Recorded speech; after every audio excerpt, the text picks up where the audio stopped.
اہم خبر سے آپ کو آگاہ کر رہے ہیں۔ پاکستان مسلم لیگ نون کے قائد میاں محمد نواز شریف اور مریم نواز شریف پر ارشد شریف قتل کے الزام کے خلاف تحقیقات کے حوالے سے بڑی خبر سامنے آ گئی۔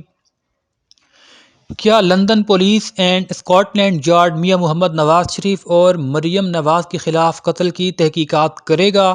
اسکاٹ لینڈ یارڈ نے بڑا اعلان کر دیا۔ ترجمان اسکاٹ لینڈ یارڈ پولیس کے مطابق تاحال نہ کوئی گرفتاری کی گئی، نہ ہی تفتیش کا آغاز کیا گیا ہے۔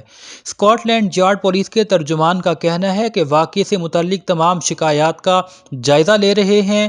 اگر ضرورت پیش آئی تو اس معاملے میں کارروائی کرنے کا آغاز کیا جائے گا۔ آپ کو اہم خبر سے آگاہ کر رہے ہیں۔ اسکاٹ لینڈ یارڈ نے اعلان کیا ہے کہ اس حوالے سے واضح رہے کہ ترجمان نون لیگ تسنیم حیدر نے یہ دعویٰ کیا تھا کہ ارشد شریف کے قتل کے حوالے سے مسلم لیگ نون کی سینئر لیڈرشپ نے انہیں ٹاسک سونپا تھا۔